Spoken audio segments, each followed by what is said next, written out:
الله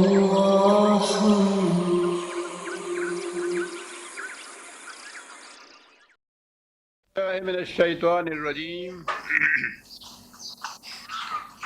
بسم اللہ الرحمن الرحیم۔ عزیزان مان، آج فروری 1982 کی 19 تاریخ ہے اور درس قرآن کریم کا آغاز سورہ محمد کی آیت 22 سے ہو رہا ہے، 47/22۔ آپ کو یاد ہوگا سابقہ درس میں بھی میں نے عرض کیا تھا کہ ایک تصادم تو قریش اور ان کے ہمنوا قبیلوں سے تھا۔ ان کی بنیادی خصوصیت یہ تھی قریش کی یا اس قسم کے عرب جو تھے کہ وہ کھلے ہوئے دشمن تھے، جو کچھ کرتے تھے میدان جنگ میں آ کر کرتے تھے، لیکن مدینے میں حضور پہنچے ہیں تو وہاں فضا بالکل اس سے مختلف تھی۔ وہ مسلمان تو بڑی تھوڑی آبادی میں تھے وہاں، گنتی کے، اور باقی ساری آبادی یا تو یہودیوں کی تھی، اکثریت تھی وہاں ان کی، اور یہودی ہر سرمایہ پرست کی طرح منافقت میں بہت پیش تھے۔ ان کی ساری تاریخ ہی اس قسم کی تھی۔ گرد و نواح کے جو عربی قبائل تھے وہ بھی اندازاً اس قسم کے تھے، اعراب تھے وہ، کہ ان کی کیفیت بھی اسی قسم کی تھی۔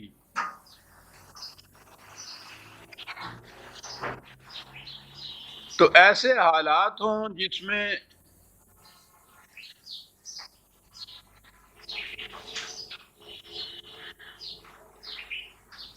قریش کی کیفیت یہ کہ وہ وہاں وہ مکے سے اتنا لمبا فاصلہ طے کر کے چڑھ دوڑتے تھے مدینے پہ، یہ ایک چھوٹی سی جماعت بے کس بے نس پناہ گزینوں کی جیسے آپ کہیے، ان کے ساتھ تصادم تھا۔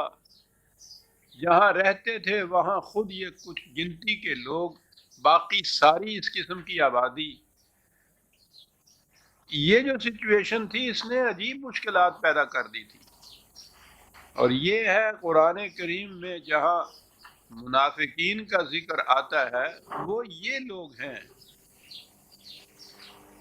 یہ نہیں کہ جو واقعی سچے دل سے ایمان لائے ہوئے تھے، معاذ اللہ ان میں منافقین تھے، وہ تو سوال ہی پیدا نہیں ہوتا۔ ان کے ایمان کی اور ان کی صداقت کی شہادت تو خدا دیتا ہے، بار بار دیتا ہے وہ، اور وہ جو چیز ہے کہ صاحب وہ پھر مرتد ہو جاتے تھے۔ کوئی ایک واقعہ بھی ایسا نہیں ہے ان میں سے، تاریخ میں بھی اگر چھان بین کرنے سے بھی ایک آدھ اس قسم کا واقعہ کچھ گرا دیتے ہیں کہ وہ آئے اور وہ بھی ان منافقین میں سے تھے، اور اس کے بعد انہوں نے اسلام کو چھوڑا۔ ورنہ یہ باقی ذکر قرآن میں جو منافقین کا آتا ہے تو وہ یہ آبادی ہے، تو ذکر تو اس آبادی کا ہے، لیکن قرآن تو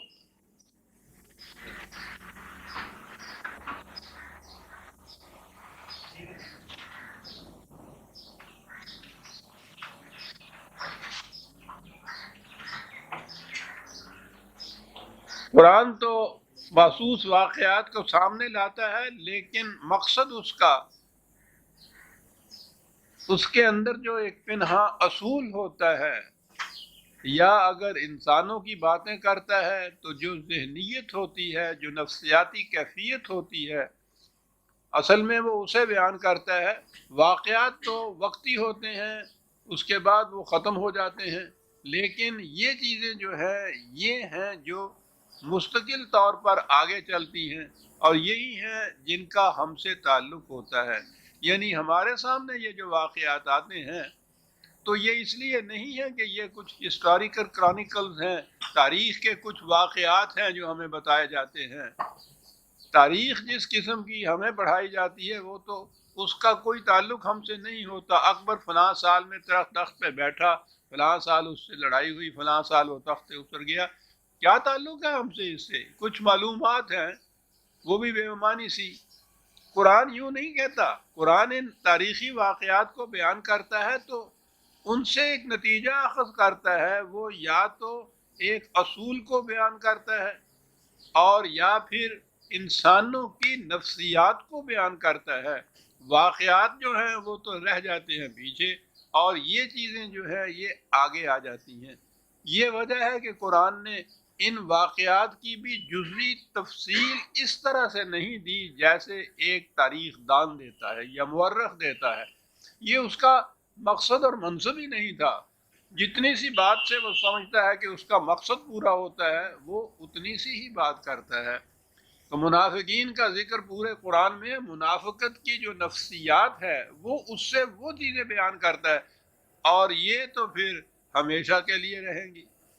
اور یہ وجہ ہے کہ قرآن نے تاریخ کو تو اس طرح سے محفوظ نہیں کیا کہ اس کی جزیات تک آپ کے سامنے آ جائیں.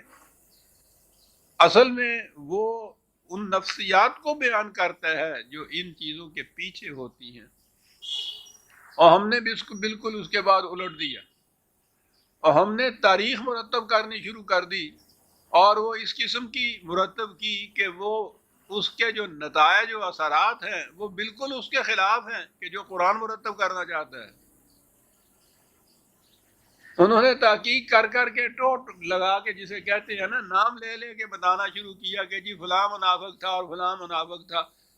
قرآن یہ کچھ کرتا ہی نہیں ہے. ابھی میں عرض کروں گا کہ قرآن کیا کہتا ہے منافقین کے متعلق بھی. بات شروع ہوتی ہے 22ویں آیت سے. ان سے کہا گیا ہے کہ پیچھے سے مسلسل بات چلی جا رہی ہے.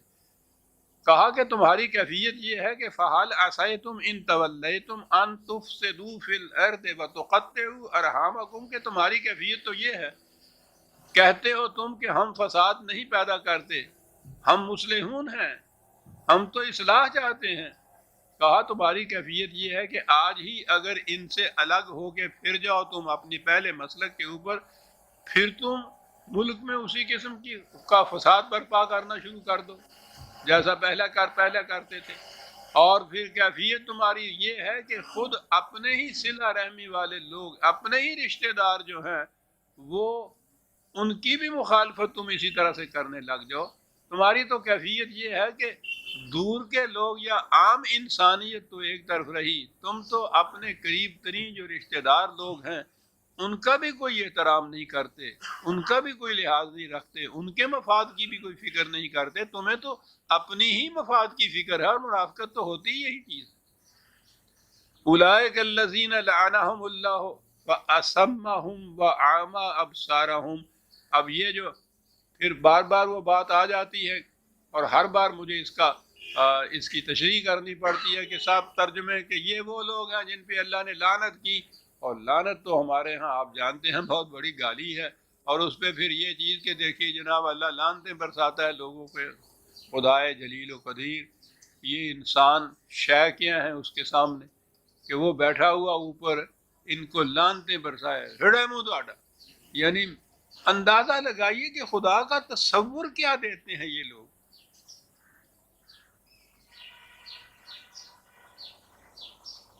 اور کون ہے مقابل میں گالی بھی اسے دی جاتی ہے جس کا مقابلہ کرنے کی ہمت نہیں ہوتی. تھپڑ تو نہیں مار سکتا آدمی اسے، لیکن پیچھے سے دور کھڑا ہو کے گالی تو دیتا ہے نا. ایسا دل دی پڑاس کٹ لینا ہو جنہوں کہنے نے، بخار دل کا وہ نکال لیتا ہے، جذبہ انتقام کی تسکین کر لیتا ہے گالی ہی دی سے ہی. خدا کے متعلق یہ تصور. ذرا زبان کے اوپر آ جائیں جس زبان میں قرآن آیا ہے تو بات صاف ہو جاتی ہے. لعنہ کے معنی ہوتا ہے ان خوشگواریوں سے محروم رہ جانا جو ادروائز ان کو مل سکتی تھی. تم اگر صداقت سے، کھل دل سے، سچے دل سے ساتھ دیتے ان کا، اس حق و صداقت کے اوپر آتے، اس کے نتیجے میں زندگی کی بڑی خوشگواریاں تمہیں ملتی. تم ان سے محروم رہ گئے. اور سب سے بڑی چیز یہ کہ چونکہ نفسیاتی کیفیت کا اثر انسان کے دل و دماغ اور خیالات پر ہوتا ہے، کہا کہ اس کا نتیجہ یہ ہے فَأَسَمَّهُمْ أَعْمَى وَأَعْمَى أَبْصَارَهُمْ، بہرے گنگے بولے. یہ کیفیت ہے کہ تم وہ جو قرآن کہتا ہے کہ لہم آذان لا یسمعون بہا ولہم اعین لا یسمعون بہا، کان بھی تمہارے ہیں سننے نہیں، آنکھیں بھی تمہاری ہیں دیکھ نہیں سکتے. قلوب لا یفقہون بہا، دل بھی رکھتے ہو، عقل و شعور رکھتے ہو، ان سے سمجھنے کا کام نہیں لیتے ہو. یہ ہے وہ محرومی جو ہوئی ہے. تو پہلی محرومی تو یہ ہوئی کہ یہ جتنے ذرائع علم حاصل کرنے اور صحیح نتائج پہ پہنچنے کے ہیں، اپنے ہاتھوں سے تم نے خود ہی ان کو ظاہر کر دیا. مفاد پرستی اور منافقت کا تو پہلا نتیجہ یہ ہوتا ہے کہ وہ نہ صحیح بات سنتا ہے، نہ سچی بات کہتا ہے، نہ صحیح نتیجے پہ پہنچتا ہے. یہی محرومی کچھ کم محرومی نہیں ہے. اولئک کالانعام کہتا ہے کہ پہلی بات تو اس سے یہ ہے کہ انسان کی شکل و صورت تمہاری باقی رہتی ہے، تم حیوان کی سطح پہ پہنچتے ہو، بل ہم اضل، ان سے بھی بدتر سطح پہ. تو یہ محرومی کوئی کم محرومی تو نہیں ہے. اور دنیاوی خوشگواریاں جو بعد میں حاصل ہوئی تھیں وہ تو الگ رہی. یہی محرومی جو قرآن نے گنائی ہے، اس نے کہا منافقت کا پہلا اثر یہ ہوتا ہے. اور یہ بات کسی خاص منافق کی نہیں، آج بھی منافقت کا یہی اثر ہوتا ہے.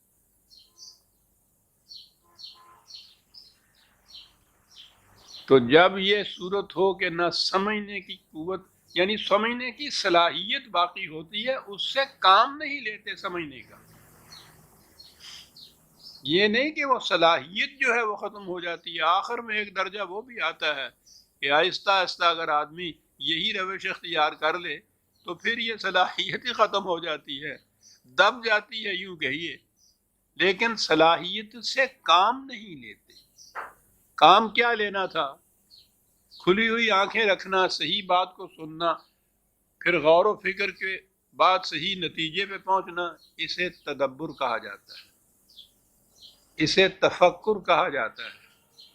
قرآن شروع سے آخر تک دیکھیے اتنا زور دیتا ہے تفکر، تدبر، شعور، عقل، بصیرت، علم، قدم قدم پہ اس پہ زور دیتا ہے.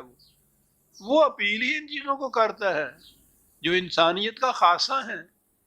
وہ تو کوئی چیز نہ زبردستی منواتا ہے، نہ جہالت میں تمہیں رکھنا چاہتا ہے،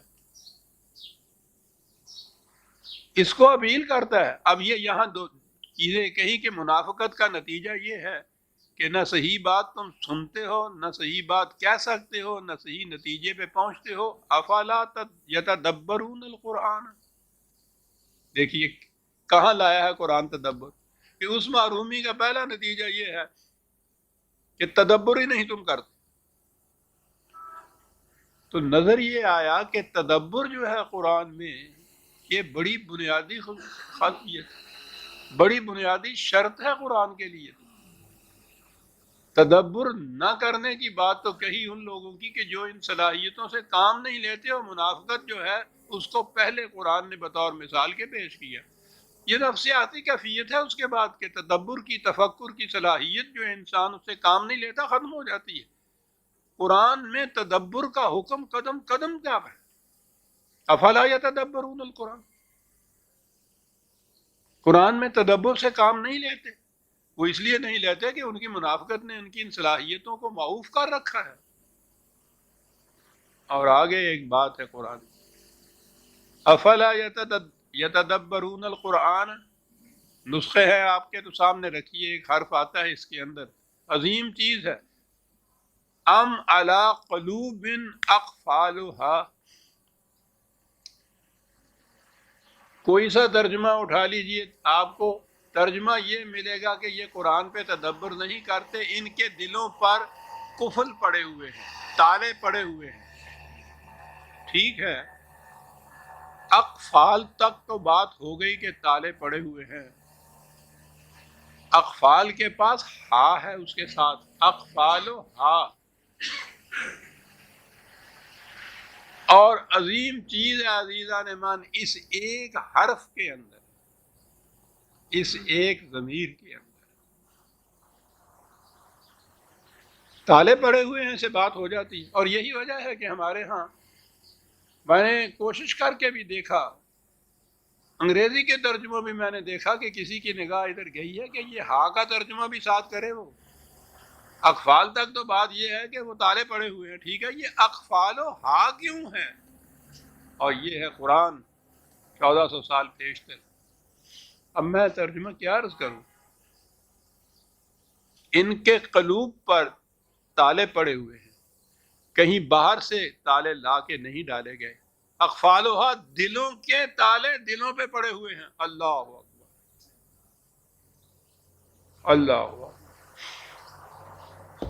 یہ تو کوئی مغرب کا سائیکالوجسٹ ہی اس کی داد دے سکتا ہے عزیزان من، کہ 1400 سال پیشتر یہ چیز کہنا کہ یہ جو تالے پڑتے ہیں دلوں کے اوپر، جو سمجھنے سوچنے سے کی صلاحیت نہیں رہتی یا نہیں کام لیتے، یہ خارج سے کہیں لا کے کوئی تالا نہیں ڈال دیتا ان کے اوپر، قلوب کے اوپر قلوب کے تالے خود پڑے ہوئے ہوتے ہیں۔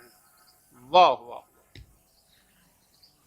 واہ واہ، یہ ہے وہ مقام جہاں پتہ چلتا ہے کہ فی الواقع یہ انسانوں سے برتر کوئی قوت ہے کہ جس کا یہ کلام ہو سکتا ہے۔ صاحب 1400 سال پیشتر عزیزان من، یہ سائیکالوجی کی یہ خصوصیت جو تھی، یہ کسی کے تصور میں نہیں آ سکتی تھی کہ یہ کہا جائے کہ دلوں پر خود دلوں کے تالے پڑے ہوئے۔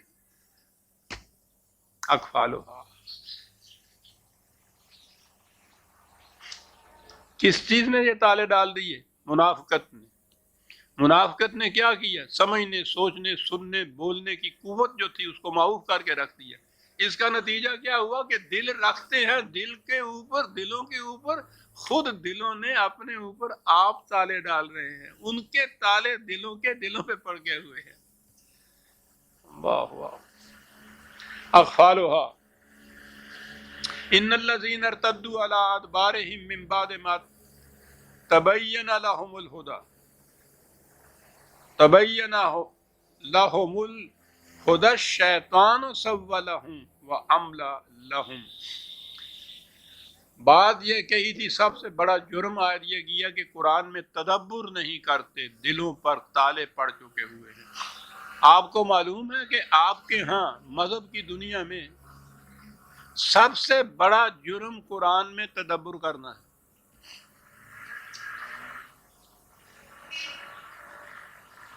ان کے ہاں جس زمانے میں پھر بہرحال ان کی قوت تھی، اقتدار تھا، یہ چڑھے ہوئے تھے، زمانہ پھر وہی لا رہا ہے ان کو، کہ ان کی کیفیت یہ تھی کہ یہ ایک اصطلاح وضع کر لیتے تھے، پھر اس کے متعلق کہتے تھے کہ یہ ارتداد ہے، مرتد ہو جاتا آدمی، اس کے بعد مرتد کی سزا قتل ہوتی ہے۔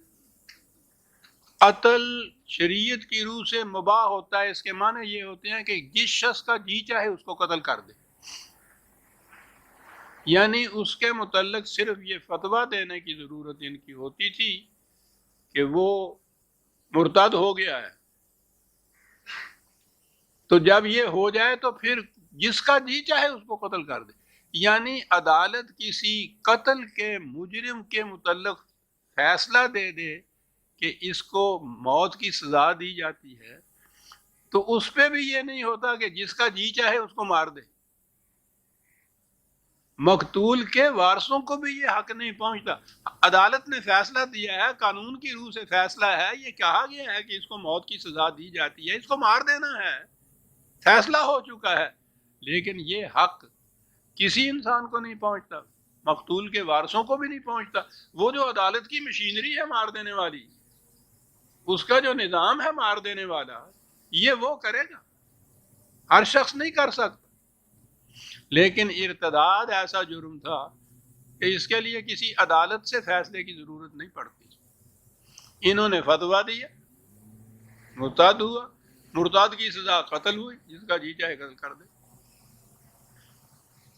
یہ جو مرتد ہونے والی بات تھی ان کے ہاں، اس میں ایک سب سے بڑا جرم تھا، اصطلاح میں نے عرض کیا، تفسیر بالرائے،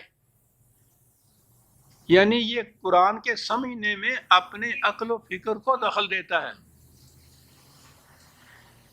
مرتد ہو گیا.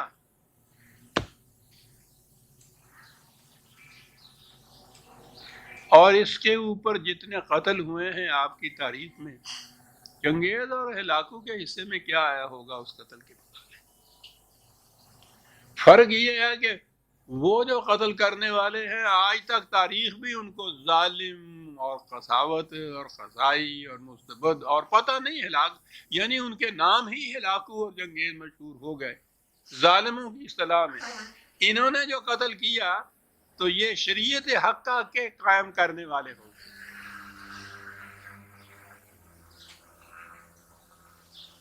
قتل کر رہے ہیں اور ثواب کما رہے ہیں، ساتھ اس کے نیکی کا کام ہو رہا ہے، دین کا قیام ہو رہا ہے. یہ دیکھا کتنا فرق ہے. یعنی وہ جو کچھ کھٹک پیدا ہوتی ہے کسی کے دل میں، قتل تو آخری چیز ہے. کسی کو ذرا سے بھی آپ تکلیف پہنچا دیں، کوئی زخم بھی کر دیں، اور دل میں اگر ذرا سا بھی احساس ہے آپ کے دل میں انسانیت کی ہمدردی کا، تو ایک کھٹک پیدا ہوتی ہے کہ میں نے غلطی کی جو اس سے کیا. آپ معافی مانگتے ہیں، اس کے بعد افسوس ہوتا ہے آپ کو. لیکن جب آپ یہ کہیں کہ میں نے شریعت حقہ کی مدافعت میں نے یہ کچھ کیا ہے، تو افسوس اور پشیمانی تو ایک طرف، آپ تو فخر کرتے ہیں اس کے اوپر کہ بہت بڑا کارنامہ سر انجام دیا. تدبر جو ہے قرآن میں، یہ آپ کے ہاں جرم قرار پا گیا اور اس کی سزا ارتداد یہ ہو گیا، مرتد ہو گیا ایسا کرنے والا، قتل اس کی سزا ہو گئی یہ چیز کرنے کی. قرآن نے یہ کہا تھا کہ یہ لعنہم اللہ. تدبر نہ کرنے والے جو ہیں، اگر ان کا ہی ترجمہ لو تو پھر تو یہ ہے کہ لعنت ہے ان کے اوپر. قرآن کا لو تو وہ یہ کہ یہ محروم ہو جاتے ہیں انسانیت کی خصوصیات سے، سمجھنے سوچنے کی صلاحیتیں سلب ہو جاتی ہیں، اس لیے یہ تدبر نہیں کر سکتے قرآن کے اندر. اور اس کے بعد آپ کے ہاں یہ انقلاب آیا معکوس کہ تدبر جرم عظیم قرار پا گیا. یہ تو کسی ایک فرد کی زندگی میں ہوا، منافقت سے یہ صلاحیتیں سلب ہوئی. اگر ایک قوم کی کیفیت یہ ہو جائے اور صدیوں تک یہ کیفیت رہے. یہ بایولوجسٹ بتاتے ہیں کہ یہ اس قسم کے وہ چمگادڑ وغیرہ یا اس قسم کے چوہے بھی ہوتے ہیں، ان کی بینائی جاتی رہتی ہے، روشنی میں وہ دیکھ نہیں سکتے ہیں. تو وہ اب تحقیق کے بعد اس نتیجے پہ پہنچے ہیں کہ اگر انسان اپنی کسی صلاحیت یا عضو سے کام لینا چھوڑ دے اور اس کے اوپر 2-4 پشتیں گزر جائیں جسے ہم نسلیں کہتے ہیں، تو فطرت یہ سمجھ کے کہ اس کے لیے تو یہ ایک بیکار چیز ہے، وہ پھر اس کے بعد عضو کو دینا ہی بند کر دیتی ہے. یہ بینائیاں ختم ہو جاتی ہیں. ایسے کیسز ہیں بچپن سے بیکاری کی طرح اس کو بٹھا دیا گیا، آنکھیں بند کر کے اس کی، کہ اندھا بن کے وہ مانگے، بھیک مانگے. کہا گیا ہے 5-10 سال کے بعد آنکھیں بند کرنے کے بعد نتیجہ نکلا کہ آنکھوں کی بینائی اس کی ختم ہو گئی. کسی عضو سے کام لینا آپ چھوڑ دیجئے،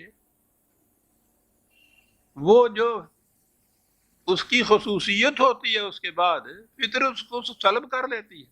بہرحال ان چیزوں کو وہ سلب کرے یا نہ، سوچنے سمجھنے کی بات تو یہ ہے کہ اگر صدیوں تک کوئی کام ہی نہ لے اپنی سوچنے سمجھنے کی صلاحیت سے، تو یقیناً اس میں یہ صلاحیت ختم ہو جاتی ہے.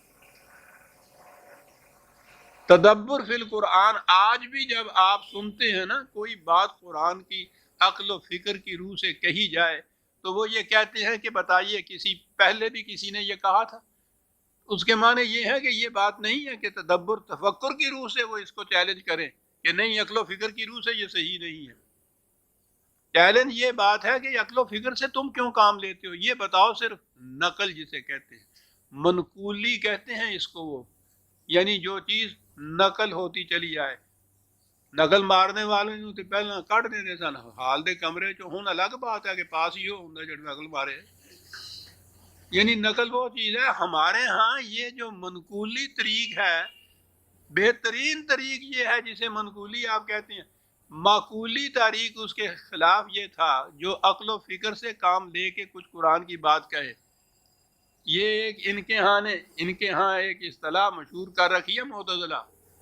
کیا جرم تھا ان کو؟ معقولیین ان کو ساتھ کہتے تھے کہ صاحب عقل سے کام لیتے ہیں یہ، وہ دہائی خدا دی سکھاں دے پنڈ وچ واقعی عقل والا بندہ جڑا ہوں تے ڈانگ مار کے مار دینا چاہیے۔ وہ ان معتزلہ بیچاروں کو ایک ایک کر کے سب ختم کیا، اور پھر وہ تو آٹے نال پلیتھن بھی نال جاندا ہے نا، جس کا جی چاہے کہہ دیا معتزلہ، ختم۔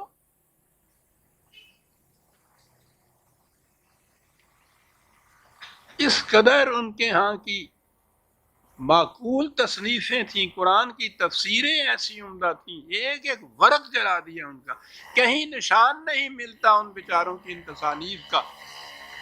تاریخ میں بھی ہمیں پتہ جب چلتا ہے جب یہ لوگ کسی اپنی کتاب میں کہیں گالی دینی ہوتی ہے تو کہتے ہیں نا کہ یہ دیکھیے، کہتے ہیں کہ صاحب اسے مار کیوں دیا، کیوں مار کیوں دیا، دیکھیے یہ قرآن کی یہ تفسیر وہ کر رہا ہے، عقل کی روح سے کر رہا ہے، مارنا دیتے تو اور کیا ہوتا۔ وہاں سے پتہ چلتا ہے کہ کوئی اس قسم کا تھا، اس نے عقل کی کوئی تفسیر کی تھی اور قرآن کی آیت کی یہ تفسیر کی تھی، اور وہی ہے جو ہیرے کی طرح آج بھی چمکتی ہے عزیزان مان۔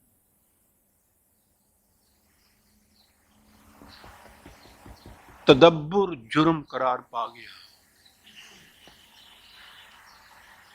افلا تعقلون افلا تفکرون افلا تشعرون، یہ قرآن کی ساری چیزیں، کیا تم یہ، یعنی قرآن جرم قرار دیتا ہے یہ، کیا تم عقل سے کام نہیں لیتے، شعور سے کام نہیں لیتے، تدبر سے کام نہیں لیتے، تفکر سے کام نہیں لیتے؟ جرم ہے یہ۔ آپ کے ہاں یہ حسن قرار پا گیا، جو چاہے آپ کا حسن کرشمہ ساز کرے۔ افلا یتدبرون القرآن ام علی قلوب اقفالها، کہا ان الذین ارتدوا علی ادبارہم، دیکھیے یہاں ارتداد کا لفظ آیا ہے۔ ان کے ہاں عقل و فکر سے کام لینے والا مرتد، قرآن کی روح سے جو اس روش کو چھوڑ کے دوسری روش کے اوپر چلا جائے وہ مرتد۔ من بعد ما تبین لهم الہدی، ایک تو یہ ہے نا کہ رہنمائی، ہدایت، قرآن یہ آیا ہی نہ ہو کسی کے سامنے، تو وہ تو سوال ہی نہیں ہے کہ اس سے وہ پھر جائے۔ وہ کہتا ہے کہ بعد اس کے کہ ان کے سامنے یہ قرآن جیسی ہدایت کی چیز آ گئی، اس کے بعد بھی انہوں نے تدبر سے کام لینا چھوڑ دیا، تو اس سے زیادہ ظالم کون ہوگا؟ کیا بات ہے۔ من بعد ما، کہا کہ پھر یہ کیوں ایسا کرتے ہیں؟ جہالت کی وجہ سے نہیں۔ سول لہم الشیطان سول لہم واملی لہم، یہ ان کے جو مفاد پرستی کے جذبات اپنے ہیں وہ انہیں اپنی روش کو بڑا مزین بنا کے دکھاتے ہیں، پھر مزین بنانے کی بات یہ کہ بڑی لمبی لمبی امیدیں ان کے سامنے باندھتے ہیں۔ اسکیمیں جو ہوتی ہیں مفاد پرستی کی وقتی نہیں ہوتی، بھوک تو مٹ جاتی ہے 2 روٹیاں کھانے سے، وہ تیسری کھا ہی نہیں سکتا آدمی، فطرت نے خود اس کے اوپر پابندی لگا دی ہے یہاں تک، اور اس سے آگے نہیں۔ لیکن یہ جو ہوس ہے جمع کرنے کی، حتی زرتم المقابر، قرآن کا چلو اس کے پیچھے سائے کی طرح بھاگتے جاؤ، وہ سایہ آگے آگے بھاگتا جائے گا، وہ کہتا جاتا ہوتا کہ تم قبرستان جا رہو۔ املا لہم، لمبی کر دیتا ہے وہ ان کے ہوس کی یہ تانے جتنی ہوتی ہیں، اس لیے ختم ہی نہیں ہوتی۔ ذالک بانہم قالوا للذین کرہوا ما نزل اللہ سنطیعکم فی بعض الامر واللہ یعلم اسرارہم، کہنا کہ روش یہ ان کی کیفیت ہے کہ یہ لوگ جو قرآن سے وہی کرے ہو، میں نے پہلی دفعہ بتایا تھا، یہ قرآن سے جو لوگ مجبوراً جو مانتے ہیں، منافقت سے جو لوگ مجبوراً اس کے ساتھ رہتے ہیں، یہ ان سے اندر ہی اندر جا کے کہتے ہیں کہ ہم تمہارے ساتھ ہیں۔ یوں ہی ان کے ساتھ ملے ہوئے ہیں. تم جو کچھ کہو گے ہم تمہارے ساتھ تمہارا ساتھ دیں گے. تمہارے ساتھ ہیں ہم، اپنے ساتھ سمجھو ہمیں. صبح یہاں آ کے ان کے ساتھ ملے ہوئے ہوتے ہیں، شام ان کے یہاں جا کے کہتے ہیں کہ ہم تو تمہارے ساتھ ہیں. تو ایسی مستقل منافقت اختیار کی ہے کہ صبح شام کا فرق ہی اٹھا دیا ہوا تھا. ساری عمر اسی میں گزر جاتی ہے. ساری عمر مسلمان کہتے ہیں، قرآن پہ ایمان بھی کہتے ہیں، اور قرآن کے علی رغم زندگی ساری بسر کرتے چلے جاتے ہیں. کہا ٹھیک ہے، بہت لمبی لمبی امیدیں ہیں یہ. فَكَيْفَ إِذَا تَوَفَّيْتُهُمُ الْمَلَائِكَةُ يَضْرِبُونَ وُجُوهَهُمْ وَأَدْبَارَهُمْ. ترجمہ عام تو یہی صورت ہے کہ اس وقت کیا کیفیت ان کی ہوگی کہ جب فوت کے وقت قوت ملائکہ، میں نے کہا وہ قوتیں جو ہیں کہ وہ آ کے، عام ترجمہ جسے ہم کہیں گے کہ وہ تھپڑ ماریں گے، تماچے ماریں گے. عزیزان من، یہ مقامات جو ہیں، موت کے بعد کی زندگی، یہ اس کی کیفیت تو ہم نہیں سمجھ سکتے، لیکن قرآن کریم نے جس انداز سے مثالوں سے یہ کچھ سمجھایا ہے، اس سے ایک نقشہ سامنے آ جاتا ہے. میں سمجھتا ہوں کہ یہ ساتھ کے ساتھ میں نہ عرض کروں، آگے ہم چلیں گے تو وہاں یہ چیزیں یعنی ساری مفصل طور پر آئیں گی ہمارے سامنے، تفصیلی طور پر قرآن بیان کرتا چلا جائے گا. تو میں وہاں پہنچ کے ان کے متعلق یہ عرض کروں گا کہ قرآن نے یہ جو مثالوں کے ذریعے سے سمجھایا ہے، اس کے معنی کیا ہیں، کیا مقصد ہے اس کا.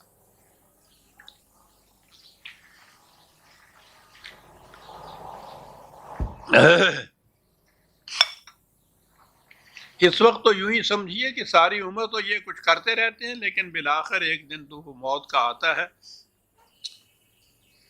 میں یہ عرض کر دوں کہیں آپ اس مغالطے میں نہ رہیں. قرآن کریم نے یہ کہا ہے کہ مر جانے کے بعد کوئی اس دنیا میں واپس نہیں آ سکتا. اللہ تعالیٰ سے معافی کے ساتھ کہتا ہوں، وہ کچھ اس لیے کہ وہاں راز کی کچھ ایسی باتیں ہیں کہ وہ چاہتا ہی نہیں ہے کہ وہ راز افشا ہو جائے. وہاں والا یہاں ایک دفعہ واپس آ جاتے، وہ آگے سارا کچھ ڈال دے، نہ پانڈا ہی پڑ جائے.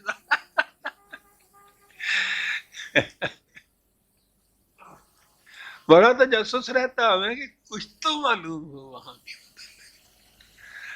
وہ نہیں معلوم ہو ان کے اندر. تو وہ جو ہے بات وہ یہ ہے عزیزان من، جو کچھ بھی وہاں ہے قرآن کہتا ہے تمہارے ذہن کی موجودہ سطح کی جو صلاحیت ہے ادراک کی، شعور کی، وہ اس کو سمجھ نہیں سکتی. تو جو سمجھ نہ سکے جس چیز کو، اس کو تو بتایا ہی نہیں جا سکتا نا. ہم بھی اپنی چوتھی جماعت کے لڑکے کو جب وہ پوچھتا ہے کوئی میٹا فزک کی بات، یہ کہتے ہیں کہ بیٹا بڑے ہو جاؤ گے نا تو پھر یہ اس وقت سمجھ میں بات آئے گی، ابھی یہ نہ پوچھو. تو ابھی تو ہم فطرت کی میزان میں بالکل، ذہن تو ہے بچوں کا سا ہے، بات ہم ایم اے کی فلسفی کی پوچھتے ہیں. تو ہمیں وہ یہی کہنا پڑتا ہے کہ تھوڑا سا تحمل کرو، آگے بڑھو گے نا تو سمجھ میں بات آ جائے گی. بہرحال یہ چیزیں جو ہے یہ اس وقت آئے گی، قرآن نے سمجھایا ہے. میں کہہ یہ رہا تھا کہ اس غلط فہمی میں نہ رہو. آج کل اور اکثر ایسا ہوتا ہے، امریکہ سے جو آتے ہیں نا پرچے، وہ نیوز وغیرہ کے قسم کے، یہ ٹائمز وغیرہ، ان میں بعض مضامین ہوتے ہیں. ایک سلسلہ شروع ہوا اور ایک تو کتاب ہی شاید کسی نے کر دی ہے کہ بہت سے لوگ جو کلینیکلی جن کو کہتے ہیں وہ مر گئے، مرنے کے بعد پھر زندہ ہوئے، اور انہوں نے پھر بتانا شروع کیا کہ ہم نے وہاں کیا دیکھا اور ہم نے وہاں کیا صورت پیدا ہوئی. یہ اس قسم کی چیزیں تو ہوتی تو یہ بڑی انٹرسٹنگ ہے نا. یعنی بیسٹ سیلر تو یہ کتاب ہو جائے گی نا. ہر شخص یہ چاہے گا معلوم کرنا کہ صاحب پتہ تو لے، واقعی نئی بات ہے. یہ ساری کمرشل چیز ہے. مرنے کے بعد تو کوئی نہیں آتا، لیکن جن کا یہ بتاتے ہیں نا کہ ہسپتال میں ایک ہوتا ہے کلینیکل ڈیتھ، ڈاکٹر اپنے معیار کے مطابق وہ یہ بتاتے ہیں کہ یہ واقعی ڈیتھ ہے، اس میں سے بیشتر ایسی بھی صورت ہوتی ہے کہ وہ جس میں وہ فی الواقعہ موت نہیں ہوتی، کیفیت ابھی موت نما ہوتی ہے، وہ ریوائیو ہو جاتے ہیں، کوما کی کیفیت ہی سمجھ لیجئے، یا کچھ اس قسم کی کیفیتیں ہیں ایسی کہ جن میں پھر اس کے بعد زندگی ریوائیو ہوتی ہے، موت نہیں ہوتی وہ آئی ہوئی، کیفیت موت کی سی ہوتی ہے جو کچھ بھی وہ آپ کہیں، ورنہ جسے آپ ڈیتھ واقعی کہتے ہیں تو اس کے بعد تو پھر زندگی کا سوال نہیں ہے کہ یہاں پیدا ہو جائے۔ تو وہ جو ایسے وقت میں ان کے خیالات ہوتے ہیں نا، وہ جو واپس جن کو کہتے ہیں آتے ہیں مرنے کے بعد، وہ آ کے جو کچھ بیان کرتے ہیں وہ یہ لوگ ریکارڈ کر لیتے ہیں، اب اس کا مجموعہ وہ شائع کرتے ہیں، بہت بکتی ہے یہ کتاب، بہت میرے پاس بھی وہ آتی ہے یہ چیزیں عجیب عجیب۔ اس میں تو ایک ہی بات ہے صاحب کہ مرنے کے بعد جہاں وہ کہتے ہیں کہ وہاں چلے گئے، بہرحال سارے ہی مرنے کے بعد وہاں جاتے ہیں نا، لیکن ان میں سے جو واپس آ کے بیان کرتا ہے ایک کا بیان دوسرے سے ملتا ہی نہیں، یعنی یوں نظر آتا بھی وہ وقا واقعی کسی ٹینٹ وچ جاندے ہے نے۔ تو یاد رکھیے اس فریب میں نہ آ جائیے، قرآن کا یہ دعویٰ ہے کہ مرنے کے بعد اس دنیا میں واپس نہیں آ سکتا، اور یہ بڑی چیز ہے عزیزان من، اچھا ہی ہے۔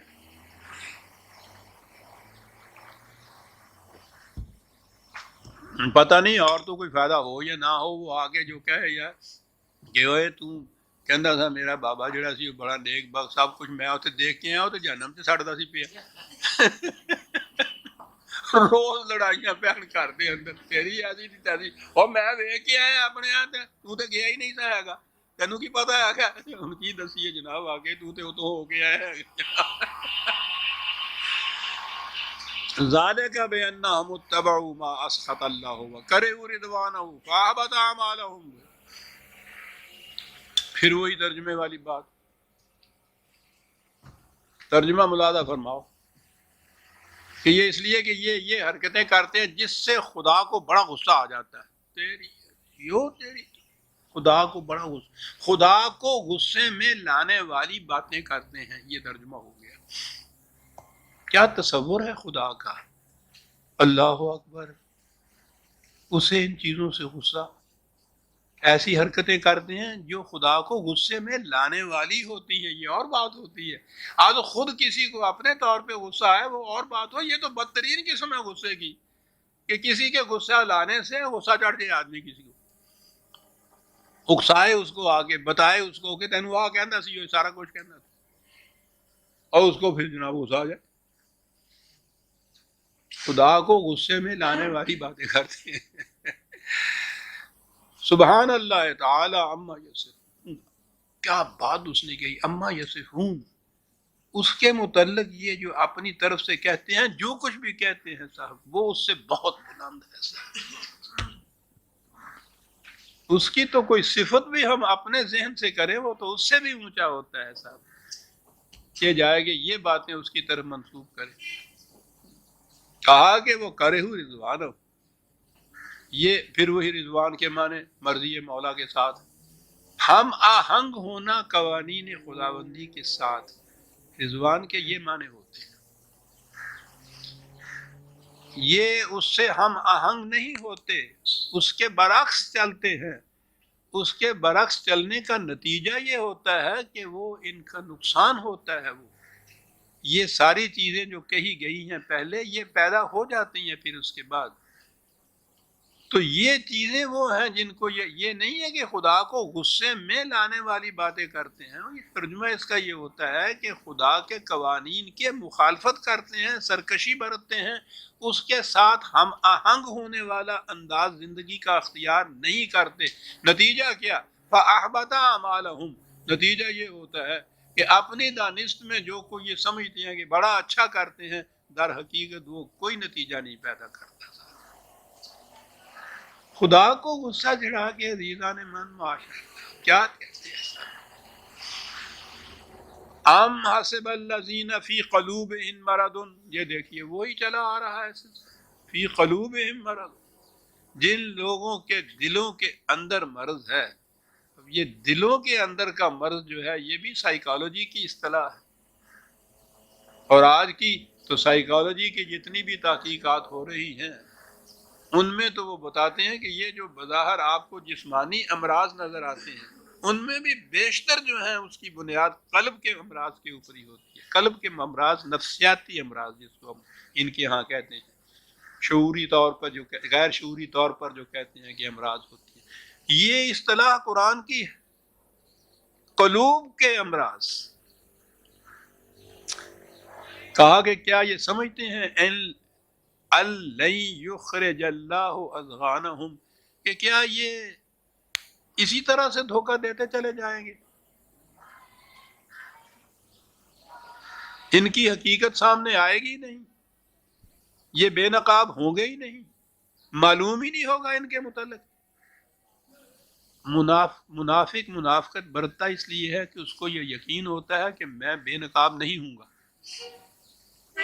اگر یہ معلوم ہو جائے نا کہ پتہ چل جائے گا اس کو، پھر وہ یہ کچھ کرتا ہی نہیں وہاں،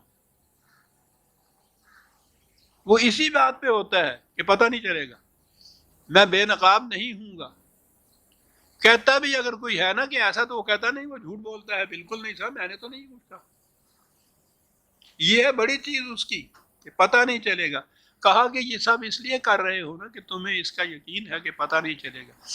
اب آیا ہے وہ مقام، عزیزان من عجیب و غریب مقام ہے، مقام رسالت۔ معاف رکھیے گا۔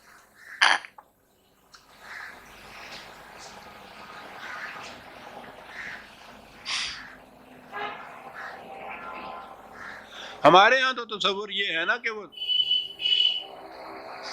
رسول جس قدر دشمنوں کی مخالفت میں مقابلہ جتنا کرتا تھا، جو تھا اس میں سارا کچھ خدا کی طرف سے ہوتا تھا، معجزہ ہی معجزہ ہوتا تھا۔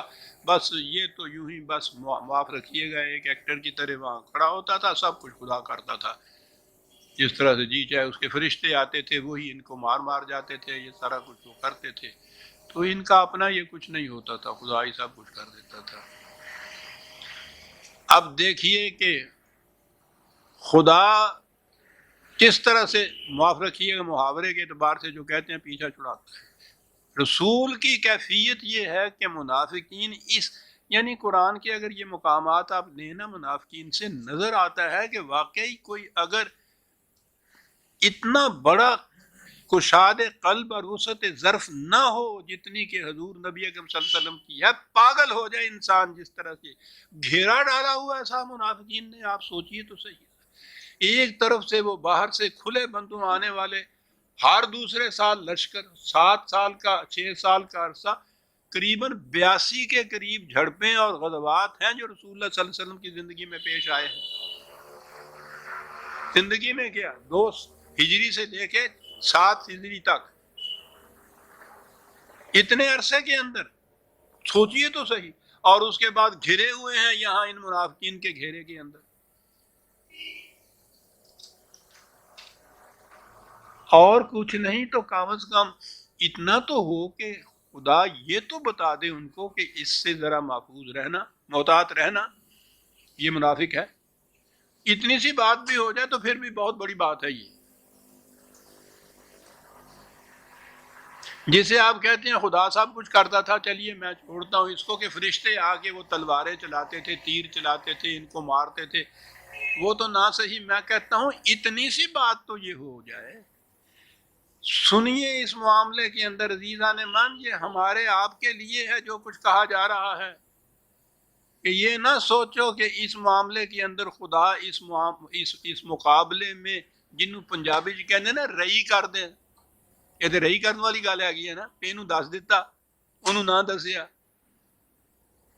اللہ اکبر، اللہ اکبر، اتنی سی رعایت بھی نہیں۔ عزیزان من سنیے، وَلَوْ نَشَاءُ لَأَرَيْنَاكُمْ فَلَعَرَفْتَهُمْ بِسِیمَاهُمْ، کہا کہ اگر یہ چیز ہمارے پروگرام میں ایسا ہی ہوتا کہ یوں کیا جائے گا، ہم کریں گے یہ سارا کچھ ہے، تو بڑی آسان بات تھی کہ اس آنے والے کے متعلق ہم پہلے ہی یہ بتا دیتے کہ صاحب یہ منافق ہے، اور تم آتے ہی اس کو پہچان جاتے کہ منافق ہے، تو پھر تو بات ہی بڑی آسان ہو جاتی۔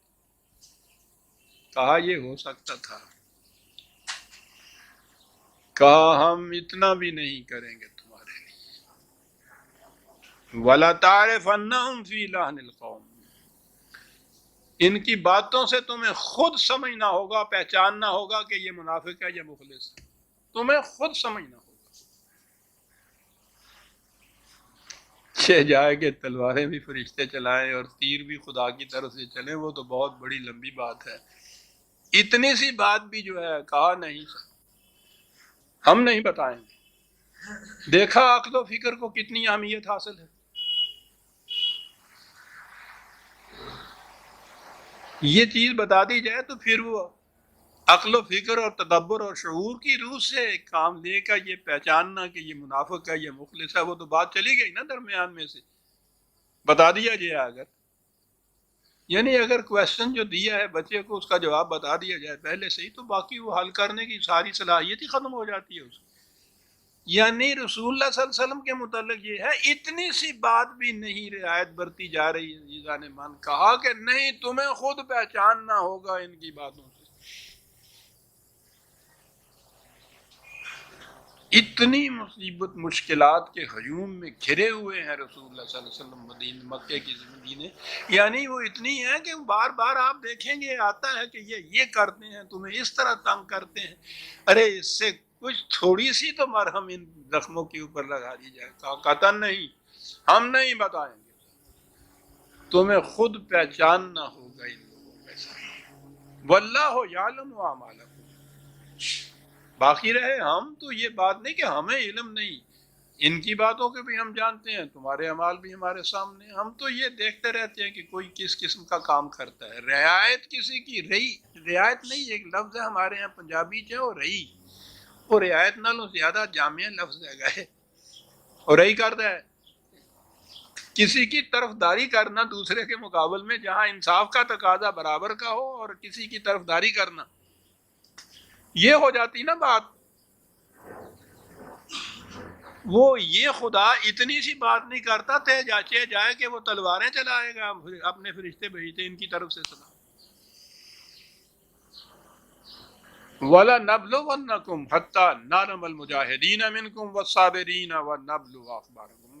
کہا یہ تو زندگی کی گردشیں ہیں، پہلو بدلتے رہتے ہیں، ہم یہ دیکھیں گے کہ کس قسم کے پہلو تم لوگ بدلتے ہو۔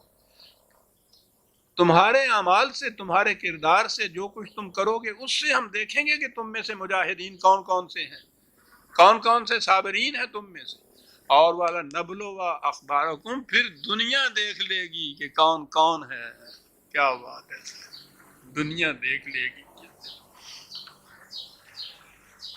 ان الذین کفروا وصدوا عن سبیل اللہ وشاقوا الرسول من بعد ما تبین لهم الہدی لن يضروا اللہ شیئا فسیحبط اعمالهم۔ یہ لوگ کہ جو وہی چیز جو میں نے عرض کی تھی، خدا کی طرف جانے والے راستے میں روک بن کر کھڑے ہو جاتے ہیں۔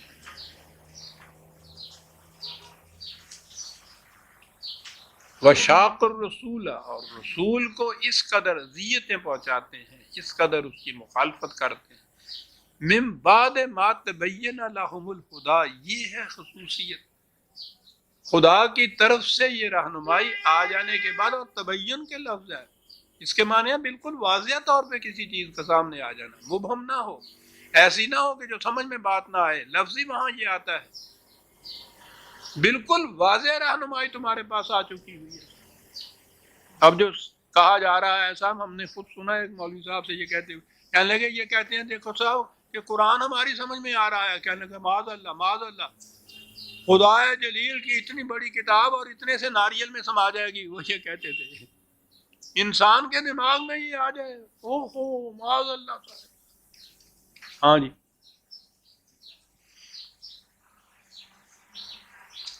یہ بھیجی سی اس نے بھی تھی پیسے منگے کرو یہ بات، یعنی اندازہ لگائیے آپ کی اس خدا کی کتاب کے من بعد ما تبین لهم الہدی، الہدا کو ایسے واضح انداز میں ہم نے پیش کر دیا، اس کے بعد بھی جن کی یہ کیفیت ہے کہ پھر وہ خدا کے راستے میں روک بن کے کھڑے ہوتے ہیں، رسول کو اذیت دیتے ہیں، کہا نہیں یضر اللہ شیئا، ہمیں کوئی نقصان نہیں پہنچا سکتے، وہ ہمیں کیا نقصان پہنچائیں گے، اپنے ہی اعمال غارت کریں، جو کچھ یہ کر رہے ہیں، جس مقصد کے لیے یہ کچھ کر رہے ہیں وہ مقصد ان کو حاصل نہیں ہوگا، یہ ہوتا ہے اعمال کا حبطت۔ اب یہ سارا کچھ جو پیچھے کیے نا کہ ان کے اعمال غارت ہو جائیں گے، یہ کامیاب نہیں ہوں گے، یہ بالکل نہیں ایسا ہوگا۔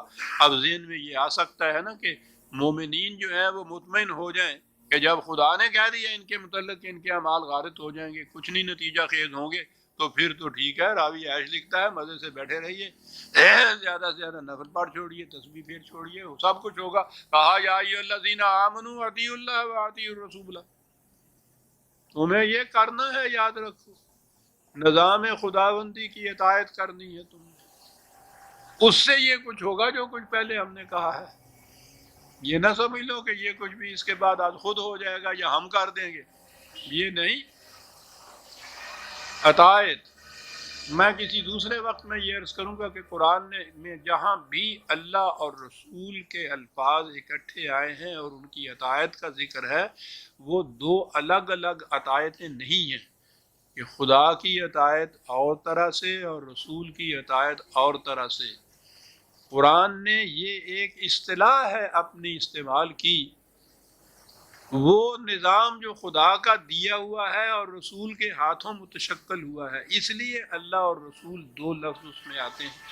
یہ بات بہرحال ایک بڑی جامع سی ہے اور بڑی وضاحت چاہتی ہے، تو میں یہ عرض کروں گا جہاں یہ چیز آئے گی سامنے کہ اس سے مقصد وہ نظام ہے کہ جو اللہ تعالیٰ کے قوانین کے مطابق نبی اکرم صلی اللہ علیہ وسلم نے قائم کیا تھا، اس نظام کی اطاعت اللہ اور رسول کی اطاعت کہلاتی ہے۔ کہا اس کی اطاعت کرو، اس نظام کی، ایسا نہ کرو گے تو وَلَا تُبْطِلُوا أَعْمَالَكُمْ، پھر تمہارا کیا کرایا جو ہے وہ بھی غارت ہو جائے گا۔ یعنی ان کا غارت ہو رہا ہے کہ وہ منافقت برت رہے ہیں، تمہارا غارت ہو جائے گا اگر نظام کے تابع نظام کی اطاعت کرتے ہوئے یہ کچھ نہ کرو گے، اور جب وہ نظام ہی ختم ہو جائے تو اور طلب بات ہے۔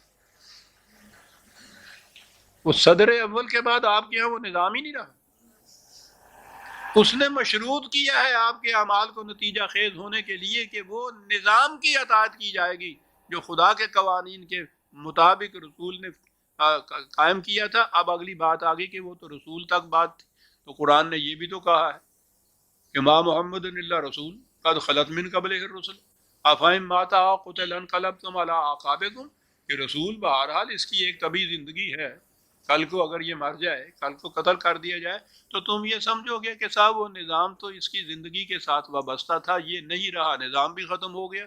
کہا جو کوئی یہ کرے گا اور پھر لوٹ جائے گا اپنی پہلی زندگی کے اوپر کہ جہاں نظام نہیں ہوتا تھا، انفرادی زندگی ہوتی تھی، تو خدا کا تو کچھ نہیں جائے گا، تم تباہ ہو جاؤ۔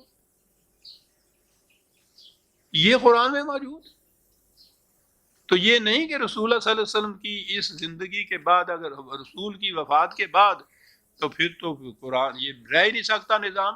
اگر اطاعت اس کی ہے خود اللہ کی اور رسول کی جیسا یہ کہتے ہیں، تو رسول کی وفات کے بعد تو پھر یہ دوسرا ستون ہی اطاعت کا ختم ہو جاتا ہے۔ اور اگر یوں اطاعت سامنے کرنی ہے تو وہ دونوں ہی ختم ہو گئے۔ اللہ میاں عرش پہ بیٹھے رہے، سامنے آتے ہی نہیں، رسول اللہ صلی اللہ علیہ وسلم وفات پا گئے، تھے یہی دو حساب، سو یوں پاک ہو گئے۔ عزیزان من، یہ بات نہیں ہے۔ جب وہ نظام نہیں رہا ہے نا، تو پھر ان سازشوں نے دین کو مذہب سے بدلا، نظام کا تصور گیا، پھر کیا کیا، کہنے لگے جی اللہ کی اطاعت جو ہے تو وہ تو ہو گئی قرآن شریف کی روح سے، رسول کی اطاعت جو ہے وہ بخاری شریف کی جو حدیثیں ہیں ان کی روح سے۔ اب پھر رسول کی اطاعت لگے نہ کرنے، حنفی اپنے پہلے اہل حدیث وہ اپنے طور پہ رسول کی اطاعت ہے یہ سب جو کر رہے ہیں، وہ اپنے طور پہ، حنفی اپنے طور پہ، شافعی اپنے طور پہ، مالکی اپنے طور پہ، حنبلی اپنے طور پہ. یہ تو چار ہمارے ہاں کے ہیں، ورنہ تو پتہ نہیں 70-72 تھے.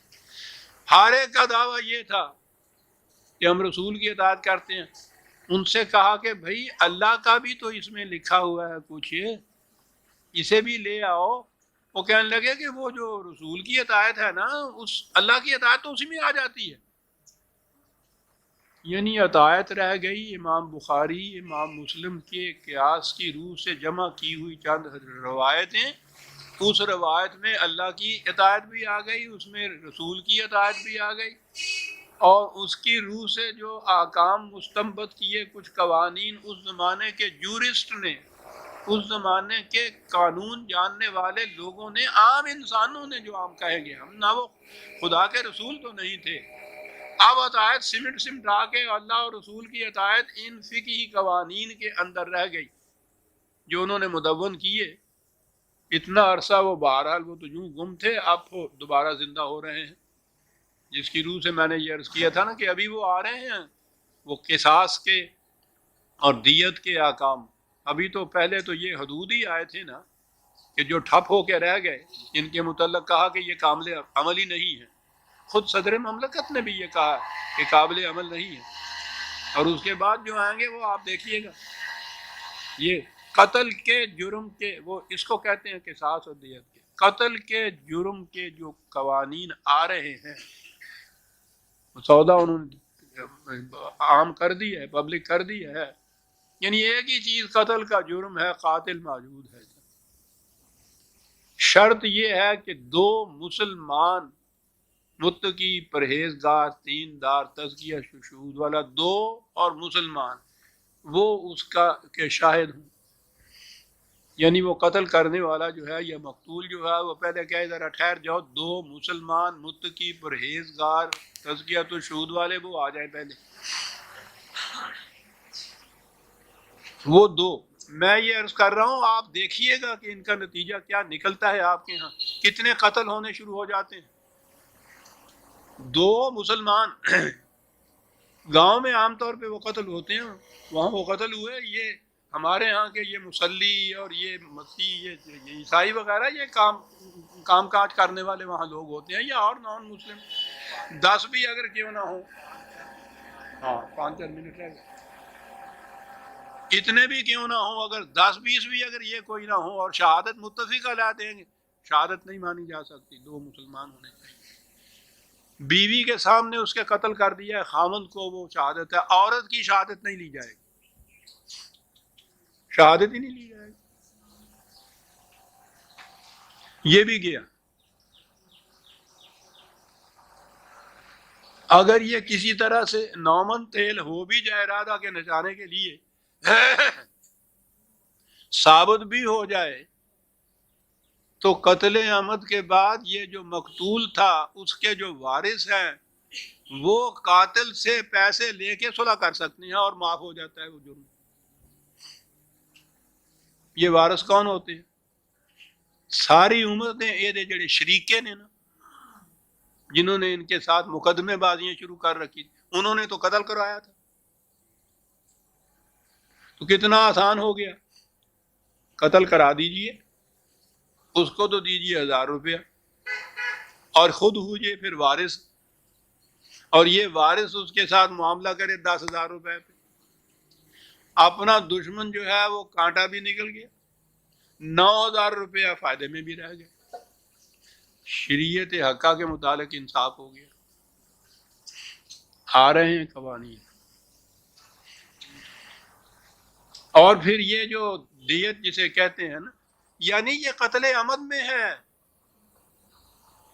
قتل خطا نہیں کہ بھولے سے کسی کو کچھ مار دیا. ارادتاً کولڈ بلڈڈ مرڈر جسے کہتے ہیں، اس میں یہ جو اس کے ہاں کے شریکے ہیں وارث، یہ اس سے صلح کر سکتے ہیں، پیسے لے کے بھی ویسے ہی معاف کر سکتے ہیں.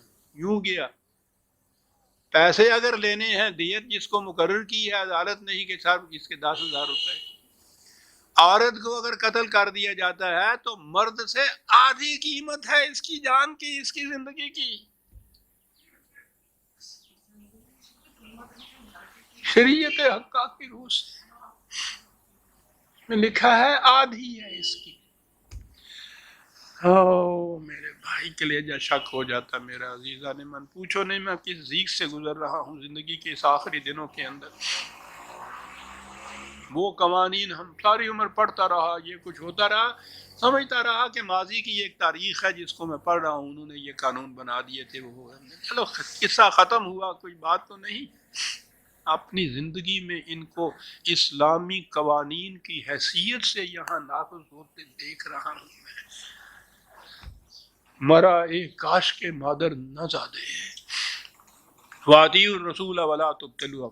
کہا یا ہو اس نظام کی، اللہ اور رسول کے نظام کی اطاعت کرو، یہ نہ کرو گے تو تبتلوا اعمالکم، سارے اعمال غارت ہو جائیں گے تمہارے. پڑھو نمازیں، رکو روزے جا کے، کرو حج جا کے، صاحب تبتلوا اعمالکم وہی نہیں ہے. عزیزان من، سورہ محمد کی آیت 33 تک ہم آئے. امید ہے اگلی دفعہ بڑی اہم آیت آ رہی ہے آگے، تو 34ویں آیت سے ہم آئندہ لیں گے. ربنا تقبل منا انک انت السمیع العلیم.